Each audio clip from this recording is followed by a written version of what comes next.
Dans cet épisode, je suis avec Samuel qui est sourd et porte un appareil auditif. Il lit sur les lèvres afin de mieux me comprendre. Il se peut que son articulation soit différente de la nôtre, mais cela n'enlève en rien sa compréhension. Alors pas de commentaires déplacés, merci et bonne écoute. Avant de m'intéresser au monde de la surdité, pour moi, tous les sourds étaient muets. Mais je me suis rendu compte que pas vraiment. Et c'est aujourd'hui qu'on va casser les préjugés. Bonjour à tous, je m'appelle Myriam Guéril et bienvenue dans le podcast On parle là où ça fait mal. C'est le podcast qui te permet de parler des sujets tabous ou peu compris par la société. Et justement, pour comprendre qu'est-ce que c'est concrètement la surdité, je suis en compagnie de Jérémy et Samuel, qui sont tous les deux sourds de naissance et portent des appareils auditifs pour m'entendre. Comment est-ce qu'on est sourd concrètement? Il y a plusieurs cas, en fait. Moi, par exemple, je suis né sourd naturellement, mais il y en a beaucoup qui ont la surdité à cause de la méningite, par exemple, qui, dans le fond, est un médicament qui peut causer la surdité, surtout quand il attrape la méningite à l'enfance, c'est-à-dire souvent à la naissance. Souvent, ça, des cas qui peuvent souvent avoir la surdité, qui peut causer la surdité, tandis que dans mon cas, je suis né sourd. Globalement, on pourrait dire... je ne sais pas, c'est quoi les statistiques de personnes qui ont la surdité en la naissance ou ceux qui l'ont attrapé par une maladie, donc la méningite. Il n'y a pas de résultats à propos de ça. Et pour toi, Jérémy, ça a été la même chose? Oui, moi, c'est de naissance, c'est vraiment causé, mais là, c'est par mon syndrome. Donc, je suis née avec le syndrome de Treacher-Collins. Et c'est la malformation des oreilles qui fait en sorte que je suis née sourde.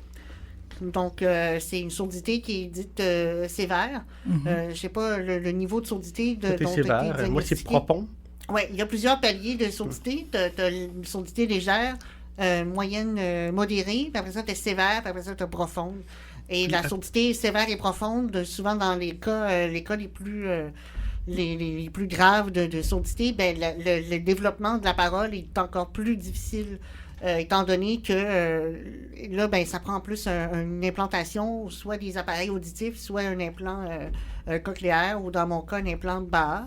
Puis le type de surdité va faire en sorte que le moyen de pallier à la surdité va être différent d'une personne à l'autre.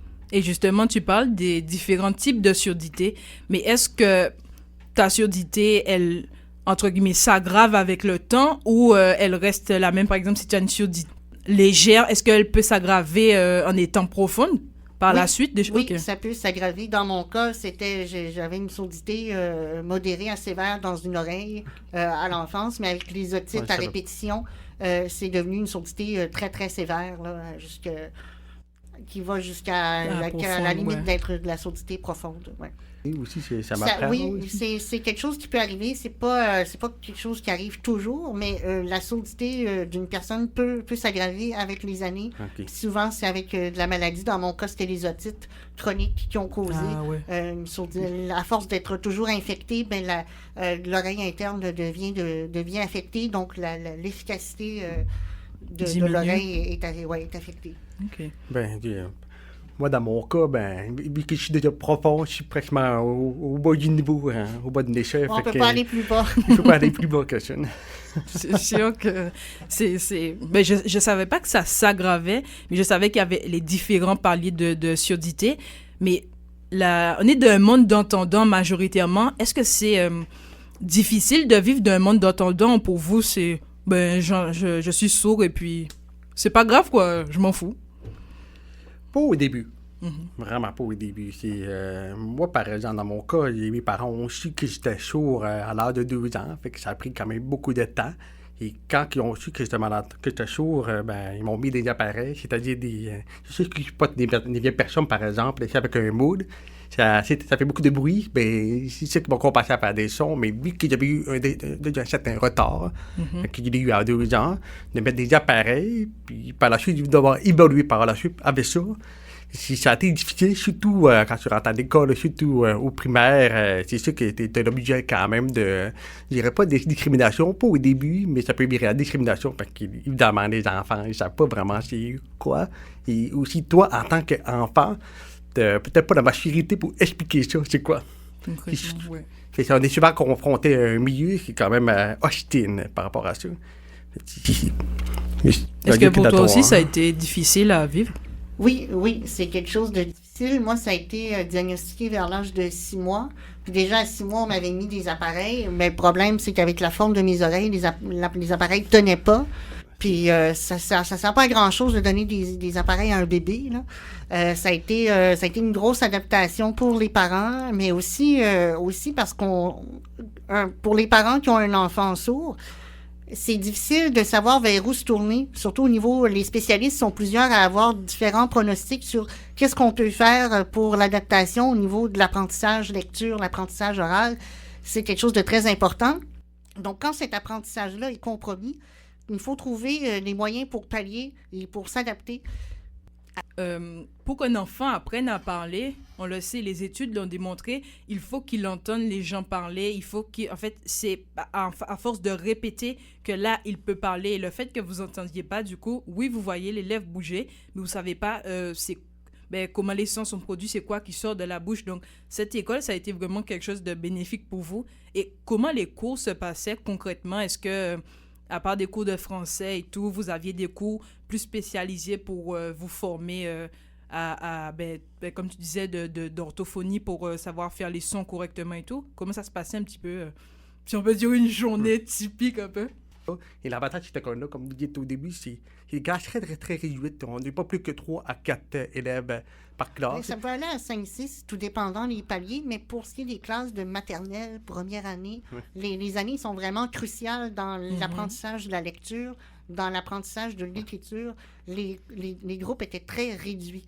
Donc, ça permet, aux enseignants d'avoir une approche encore plus personnalisée avec l'élève, cibler ses difficultés, mais en plus, ça permettait de réduire le bruit ambiant. Donc, quand on est dans une classe avec 20, 25, 30 élèves, il y a beaucoup plus de bruit ambiant qui nuit énormément aux enfants qui ont des appareils auditifs ou des implants qui, eux, vont capter beaucoup plus de sons de manière beaucoup moins naturelle. Puis, on en avait parlé au début de l'année, où la seule adaptation que j'avais demandé à l'école, c'était qu'on ferme la porte quand il y a des cours ou quand le professeur parle, parce que le bruit des casiers puis de ce qui se passe alentour... Ça te dérange puisque toi, ça c'est amplifié. Ça dérange beaucoup plus que pour quelqu'un d'autre, oui.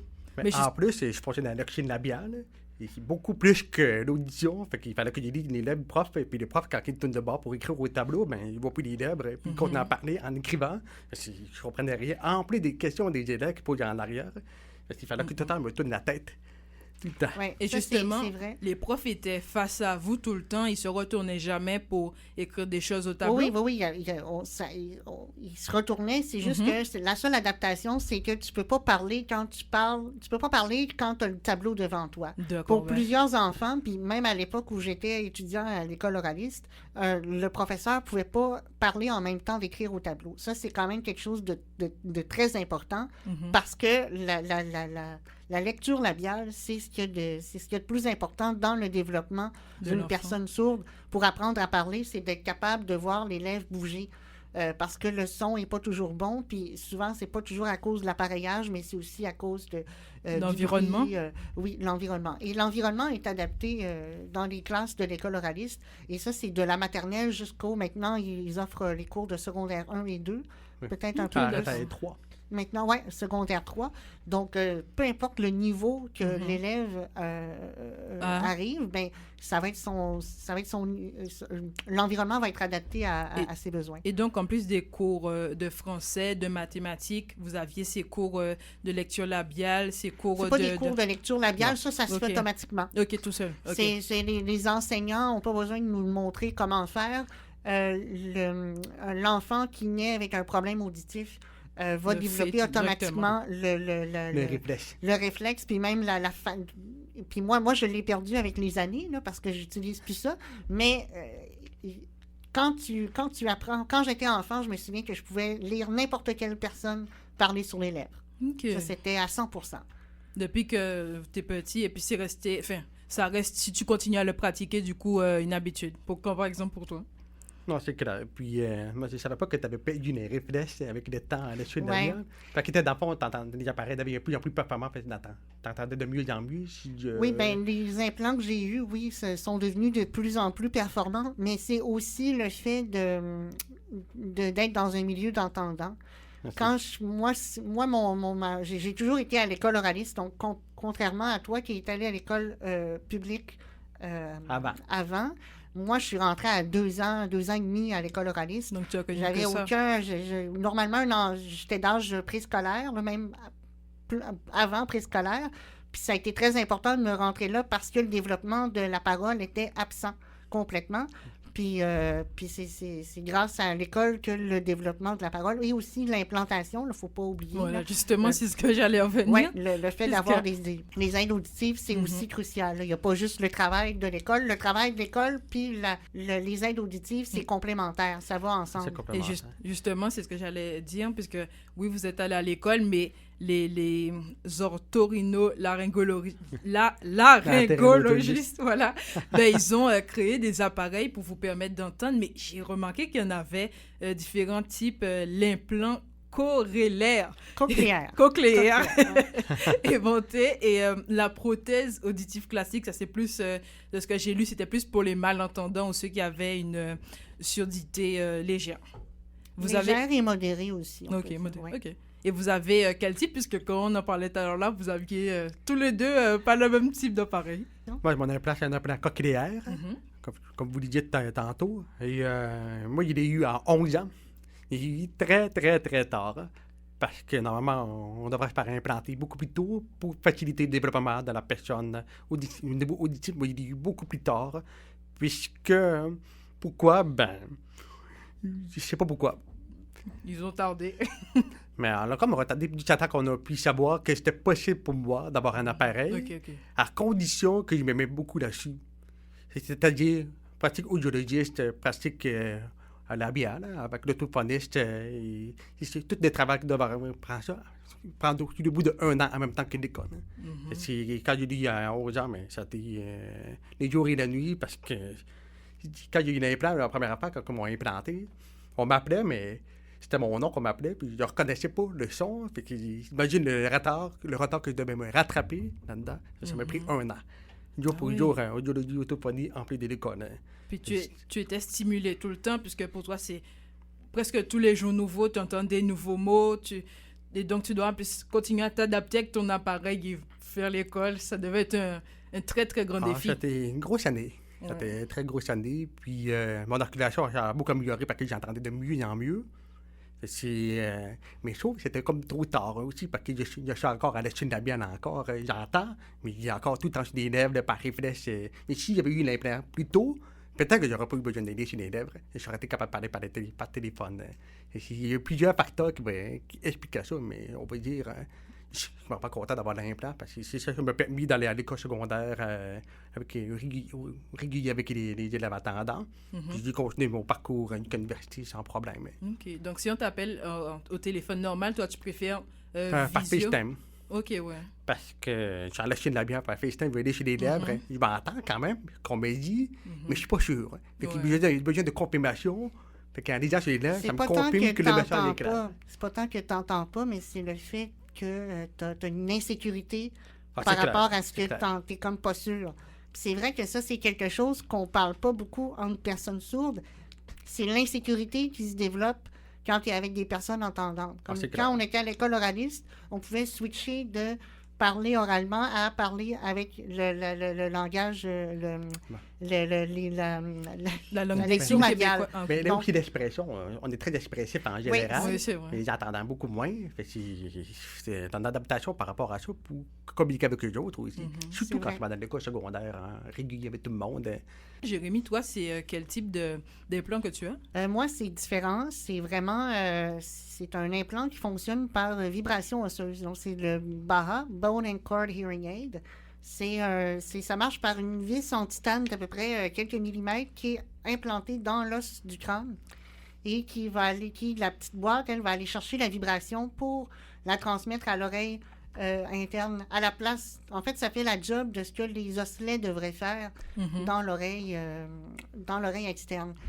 Et c'est ça que c'est une différence. Il y en a un peu moins parce que c'est une technologie qui est un petit peu plus récente que l'implant cochléaire. D'accord. Mais ça va chercher autre chose. Parce que quelqu'un qui a une surdité comme toi pourrait pas avoir un implant comme Samuel, pourrait pas avoir un implant comme le mien.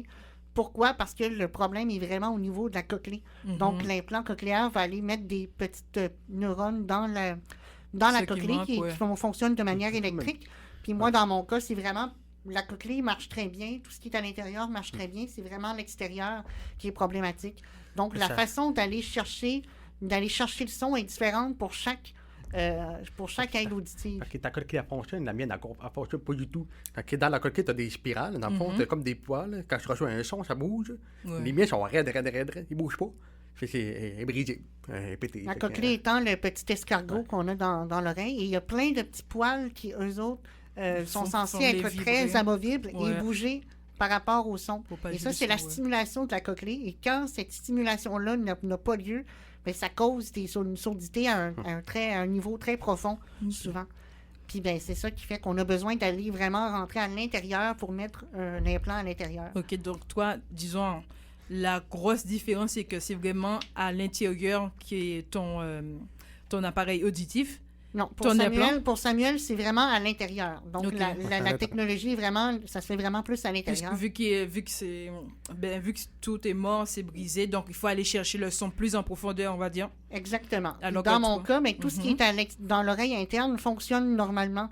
Donc, il faut trouver un autre chemin pour faire stimuler ce son-là parce qu'il ne se rend pas à cause de la déformation des oreilles. Donc, il faut passer par un autre chemin. C'est pour ça que la plupart des gens qui ont un syndrome comme le mien ont un implant Baha de ce type-là parce que c'est l'appareillage qui va être adapté à leurs besoins. D'accord. Donc, en fait, ça montre bien que à chaque surdité, son appareil, c'est pas tous les sourds qui auront le même type d'appareil, puisque comme tu disais, lui, c'est brisé, donc il faut aller chercher plus profondément le son, alors que toi, ben, il suffit juste de, en fait, essayer de connecter les deux parties, si on peut le dire, en vulgarisant, si on va dire ça. C'est un problème un problème externe de conductivité. C'est probable, c'est ça le principal problème. Puis dans le cas des implants cochléaires, le problème, c'est vraiment l'oreille interne. C'est vraiment l'oreille interne de la cochlée.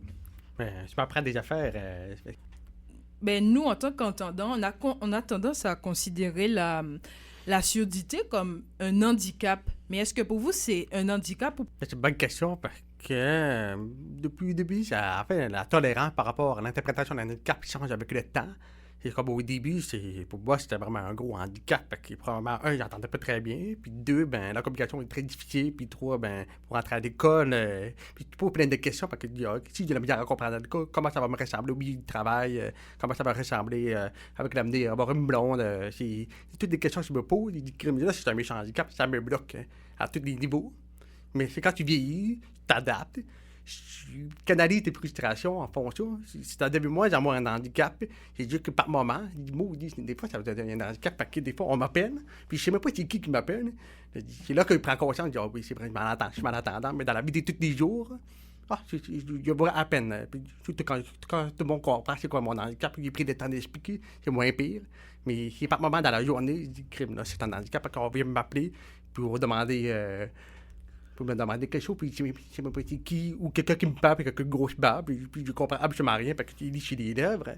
OK, là, je suis obligé de me justifier, j'ai obligé d'expliquer, écoute, je suis malade, je suis toujours... mais j'entends, mais des fois, t'as pas envie de prendre le temps d'expliquer, parce que t'es pressé aussi. T'as plusieurs facteurs que tu dis, bon, des fois, j'ai un handicap, des fois, j'ai pas un handicap.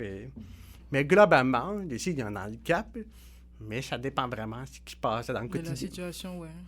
Et toi, Jérémy? Est-ce que tu considères ça comme un handicap ou... Enfin, pour toi?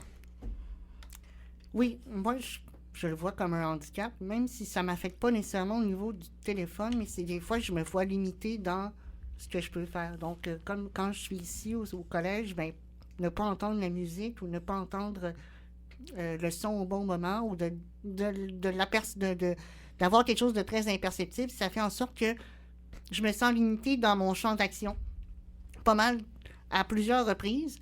Puis c'est vraiment les moments où mon appareil, la batterie arrête. Là, c'est comme si le son rentre plus.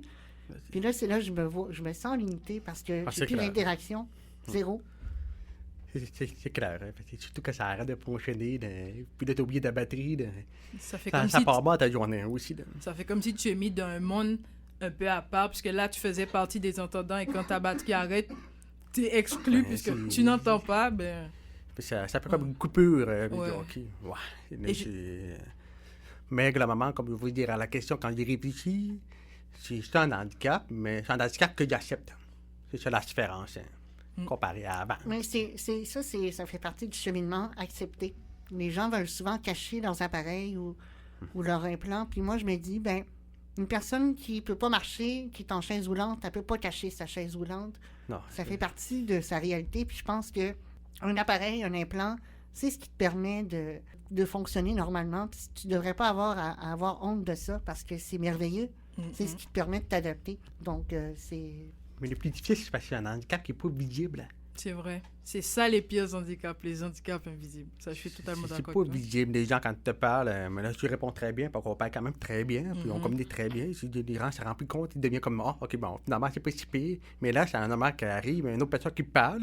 Là, ils sont plusieurs à parler, puis c'est là que je comprends plus bien. Mais là, je les rencontre, je dis, il manque un petit bout. Je dis, parce que j'ai pas compris, parce que je trouve bon qui parle en même temps. Je dis, là, il y a la misère à suivre. C'est là qu'il voit que, OK, ben, là, ça devient. Fait que des fois, il fait semblant d'avoir compris aussi des fois. Fait que il fait du oui, mais parce que je sais qu'il va essayer de me rattraper dans la conversation, puis il va interpréter les propos dans le sens que il va faire un peu d'interprétation que peut-être qu'il va finir de pas comprendre. Fait qu'il n'a pas envie de faire répéter, fait que des fois, il peut faire répéter 3 ou 4 fois, puis des fois, ça peut agacer du monde, certaines personnes, puis je le vois. Et si, comment je pourrais dire, je sais pas si ça a déjà arrivé des situations comme ça aussi, Mais Jérémy, là. justement, on parle que... de comment vous parlez, j'ai l'impression que vous percevez le son d'une manière différente que nous, les entendants. Jérémy disait que parfois, il n'entend pas la musique, ou que certains sons, peut-être que nous, on va percevoir, lui, non, ou lui, il va le percevoir d'une manière plus forte que ce serait d'une manière générale. Si on peut expliquer, là, mais comment est-ce que... Tu vois, vous percevez le son tous les deux? C'est que le son, on l'entend pas de manière naturelle, donc c'est de manière électronique. Donc c'est jamais parfait, puis c'est ça qui fait en sorte que s'il y a un bruit extérieur dans un couloir ou dans un coin de quelqu'un qui fait froisser une bruit. feuille, ben le bruit va être beaucoup plus amplifié pour quelqu'un comme moi et Samuel parce que naturellement l'appareil auditif va pas Ajuster un peu. Balancer égaliser, va égaliser un peu plus les sons. Il ne le fait pas de manière naturelle comme quelqu'un qui est entendant. Donc, ce travail-là, ben, ça demande un effort psychologique supplémentaire pour se concentrer sur quelqu'un qui parle pendant qu'il y a du bruit. Puis moi, ben, je travaille dans un restaurant, donc c'est un travail constant d'avoir à me concentrer toujours sur ce que le client me dit parce que, ben là, il y a du bruit partout ailleurs. Puis je peux pas demander aux gens de se fermer la gueule à chaque fois que je prends une commande. C'est clair.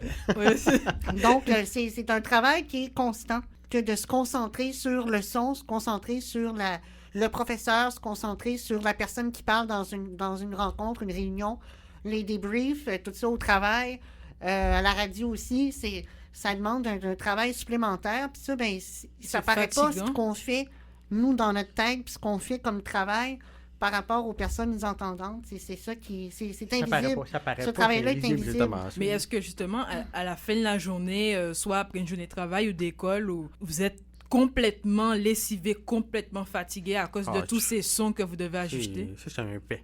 À la fin de la journée, je suis brûlé bien raide à la fin. C'est surtout selon la journée de travail. Si j'arrive, je suis déjà quasiment couché à 8h, 9h. Ah ouais, tu t'as dit. C'est la concentration selon le type de travail qui manque, parce que j'essaie de capter ce qu'on me dit à travers le bruit, à travers le milieu de travail, puis selon les accents de certaines personnes. Tout ça, c'est comme l'équivalent de parler 3 langues dans une journée, en énergie qu'on met. Ça, c'est très vrai. Puis moi aussi, je remarque les journées où je suis avec plus de monde, où je vais faire du PR plus, ben là, ces journées-là vont être très, très drainantes parce que faut que je sépare le bruit de chaque bruit de chaque personne tout le temps, de me concentrer. Le niveau de concentration est plus élevé. Donc oui, à la fin de la journée, quand j'arrive, je suis beaucoup plus fatiguée qu'une personne normale. Ah ouais, donc mettons si vous allez d'un concert ou juste une représentation, c'est moi, fini les là. concerts, je sais pas si toi tu fais la même chose, mais quand je vais dans un bar où il y a un spectacle, je ferme l'appareil parce que de toute façon, j'entends bien avec la vibration. C'est clair. Ah oui. Donc, je me dis, si je suis proche de la scène puis je ferme mon implant, j'entends super bien le show. Ah ouais, J'ai donc pas tu de ressens. ouais. Moi aussi. C'est beaucoup, Ok. ça va être beaucoup plus agréable à écouter que si j'avais mon implant. D'accord. Parce que quand tu es sourd, tu as une façon de capter le sentir. son qui est différente. Donc, On sent les tu beats, écoutes avec tout ton corps, pratiquement. Puis c'est ça qui fait en sorte qu'un spectacle va être plus... Quand le bruit est très, très fort, là, je dis pas dans un spectacle de jazz dans un restaurant, mais quand on voit un show rock, puis la musique est vraiment à fond, c'est plus agréable d'enlever l'appareil. Comme dans un bar, moi, quand je sortais au Dagobert à 20 ans, l'implant, il prenait le bord parce que le bruit était trop fort. Ok. Puis j'entendais mieux les gens à côté de moi avec le peu d'audition que j'avais qu'avec l'appareil, qu'avec l'implant. Donc, vous ressentez plutôt toutes les différentes vibrations. Oui. Vraiment, vous pouvez mettre les aigus, les graves, vraiment par la vibration qui rentre dans votre corps, quoi. Bon, maintenant, on apprécie peut-être plus de différentes façons de la vibration, comme dit Jérémy, la musique, moi, je sens très, très bien les beats, Ok. surtout quand ça joue fort, je sens la vibration, mais je suis habitué à savoir que la guitare fait ces vibrations-là, la batterie fait ces vibrations-là. C'est, à force de l'habitude, je finis par savoir, genre, OK, là, j'apprécie un bon show, mais j'ai pas besoin d'avoir mes oreilles pour ça. Ouais. Puis, en plus, le bon, je comprends pas, puis je parle très fort, mais moi, là, chez de la bière, je comprends très bien quelqu'un dans un bar, hein. Très, très bien. Et en plus, lui, il entend quasiment moins que moi. Fait, Ça, à c'est cause du vrai. bruit. Les gens dans les bars entendent moins que moi. Moi, je me rendais compte que j'entendais beaucoup plus que tous mes amis quand je sortais. Pourquoi? Parce que j'étais débranchée. Parce que j'avais plus le bruit du show, de la musique, de tout ça. Donc, la conversation devenait beaucoup plus facile dans mon cas. Parce Puis que aussi, tu avec disais la sur les lecture lèvres. labiale, Ouais, c'est ça. j'avais ce surplus-là que les autres n'avaient pas. Donc, la communication dans les bars n'était pas si pire que ça. Ça allait même mieux. Ouais, Oui. ça a un avantage de quasiment. Oui, tout à fait. Et comment, justement, tu l'as un petit peu effleuré, comment ça se passe dans le... Ben, c'est plutôt Jérémy qui l'a effleuré. Comment ça se passe dans le monde du travail, puisque vous êtes tout le temps sollicité par rapport à vos appareils auditifs et tout le bruit ambiant qu'il y a autour. Mais comment ça se passe? Est-ce que votre patron émet des ajustements pour vous accommoder ou pas du tout? Vous avez les mêmes conditions, entre guillemets, qu'un employé qui entend? Ben, par exemple, dans ma compagnie où que je travaille, il est très clairement dit à mon employeur que tout qui est téléphone, oublie ça, on va déléguer ça à une personne qui est attendant, parce que si je reçois un téléphone, c'est sûr qu'il ne va rien comprendre. J'ai dit, par contre, il va m'occuper de la partie courriel, il va m'occuper de la partie communication avec les personnes que je vois physiquement. Ça, il n'y a aucun problème. Mon employeur a très, très, très bien compris. Il a dit, pas de problème, on va adapter ça. Puis rien de plus. Puis moi, c'est un cadeau qu'on me donne. Parce que c'est un trouble de moi aussi. Fait que, de toute façon, il verra bien que par téléphone, il ne fonctionne pas très bien. Ici. Et quand tu es allé demander l'emploi, il n'y a pas eu de discrimination vis-à-vis de ta différence? Ben, ça, c'est donc une histoire. Parce que quand j'ai eu l'emploi avec ma compagnie, et, on m'avait offert une entrevue en direct. C'est-à-dire, je suis place. Ça m'a donné une chance. Parce qu'on était en pleine pandémie quand on avait fait une embauche, et puis tout le monde m'appelait par téléphone. Même si j'avais écrit en grosse lettre dans mon CV que de m'écrire par courriel ou par texto, ben, il ne voulait pas dire que j'étais malentendant dans le courriel, parce que si j'écris ça, jamais ils vont m'écrire. Jamais ils vont m'appeler. Ça, c'est clair. Fait que c'était pas facile. Ah oui, t'avais cette difficulté-là à l'emploi de te faire engager parce que si tu disais me faire une demande d'entrevue, c'était extrêmement difficile parce que tout le monde m'appelait. Et quand tu poses 50 CV dans une journée, il y a plein de monde qui t'appellent, puis je sais même plus quelle compagnie, puis t'as trop postulé. Puis je me suis dit, ben là, t'as l'air des derniers jeux, parce que moi, je me suis dit, j'ai pas compris, pouvez vous répéter, s'il vous plaît, j'entends pas bien, peux-tu monter ça, mais là, j'entends quelqu'un qui raccroche. Wow. Je fais, mais là, pourtant, je comprends pas. Il écrit dans mon CV, quasiment en grosse lettre, de m'écrire par courriel ou par texto. Mais ça veut dire qu'il ne lit pas le CV pantoute. C'est ce que je me suis rendu compte. Il cherchait du numéro, puis il appelait. J'avais aucune chance. Puis la compagnie qui m'avait embauché, c'était la seule compagnie qui m'a offert une entrevue en direct. Moi, ça m'a donné une chance. Parce que là, que j'ai pu voir, que l'employeur a pu voir que je parlais très bien, que je communiquais très bien, que j'ai des bonnes compétences. Puis par la suite, à la fin de l'entrevue, j'ai expliqué que j'étais malentendant pour qu'il soit à l'aise par rapport à ça. J'ai expliqué mes besoins par rapport à ça. Puis quel type de poste. Puis ils ont été très, très ouverts à ça. Puis à rentrer super bien par la suite. On avait eu un très bon feeling ensemble avec l'employeur. Et toi, Jérémy, est-ce que tu as déjà subi des discriminations vis-à-vis de ta surdité? Au travail, non, parce que je fonctionne avec un téléphone quand même. C'est un peu plus difficile, mais moi, j'ai pas besoin de lire sur les lèvres pour comprendre. Donc ça, c'est un avantage. Donc, je peux répondre au téléphone. Puis encore plus, depuis l'avènement du dernier implant qui est sorti en 2018-2019, maintenant, il se connecte Bluetooth. Avec OK! ouais. Donc, Ah, moi, quand oui. quelqu'un m'appelle, la musique, les vidéos, tout est connecté directement. Donc, ce qui fait que je suis sur Bluetooth, sur mon cellulaire. Puis bon, c'est sûr, il faut absolument que j'aie un iPhone, sinon ça ne marche pas avec d'autres cellulaires. OK. Mais quand quelqu'un m'appelle maintenant, c'est encore mieux qu'avant. Avant, j'étais capable quand même de fonctionner avec, mettre le téléphone sur mon implant, j'entendais bien, puis j'étais capable. Mais j'avais certaines limitations. Là, avec ça, c'est numéro 1. Je suis vraiment bien, je suis très, très bien. Même, je dirais que Sur c'est mieux qu'une business, personne là. entendante, là, parce que j'ai vraiment le son directement, puis c'est parfait. C'est sûr que la discrimination au niveau de la surdité a plus eu lieu au secondaire quand je suis arrivée en secondaire 1 avec les écoles une école entendante.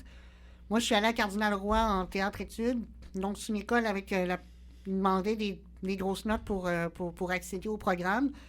J'avais les notes nécessaires, mais ça demandait des ajustements de la part des professeurs. D'écrire les devoirs, au moins d'écrire les travaux qui étaient à faire toujours sur le tableau pour que moi, je puisse le noter à chaque fois parce qu'il y a juste dire, quand tout le monde se lève, bon, ben faites page 8, 7, bon. Quand tout le monde ramasse ses livres puis ses chaises puis ça fait boum, boum, boum, là, moi, j'entends pas. Donc ça, c'était... Les enseignants avaient beaucoup d'hostilité par rapport au fait de faire ces petites choses-là qui ne demandent pas énormément d'énergie. Juste le fait de porter un système FM, il y a des enseignants qui ne voulaient pas le faire. Comment Parce que ils ne voulaient pas faire ça. Mais Ils ne voulaient pas écrire les devoirs au tableau. Ils ne voulaient pas dire « Ah ben non, j'ai pas besoin de faire ça. » Il est supposé de...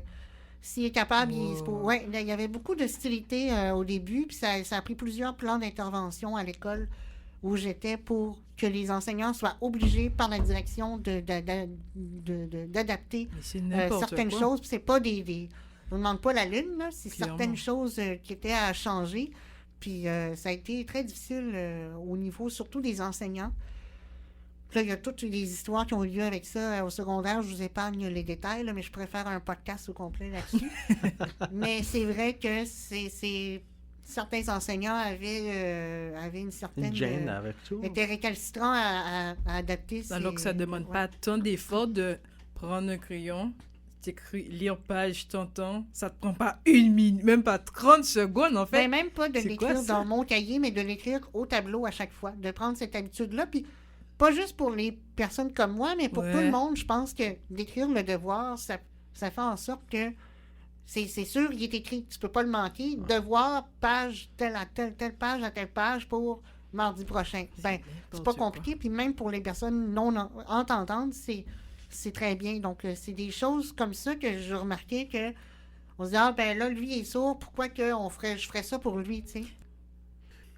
Et c'est vraiment en multisport, en sport, qu'il commençait à parler à mes amis.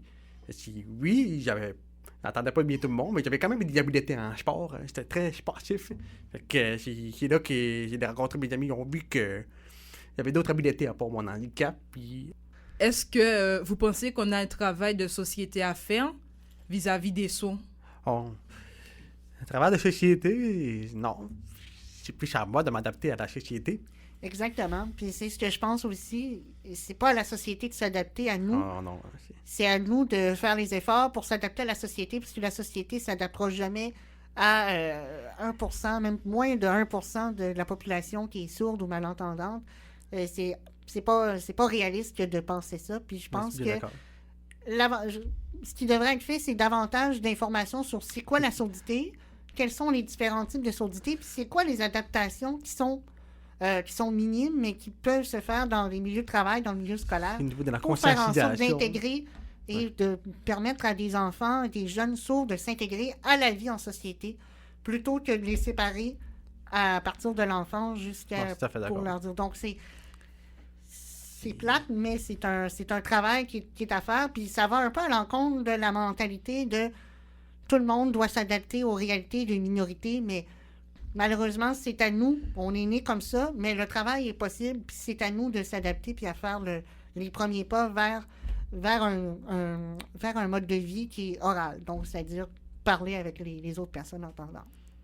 Je sais pas si tu as l'air d'être d'accord avec moi. Mais... C'est exactement ça. Fait que c'est à nous de s'adapter. On a reçu des outils, mais moi, ce que je fais souvent avec les gens, c'est que je passe le message. J'explique un peu c'est quoi la société un peu en général, brièvement, au moins pour avoir une petite base un peu. Mais à force de répéter le message, il finit par comprendre. C'est autant que dans mon milieu d'emploi que dans le quotidien. Là.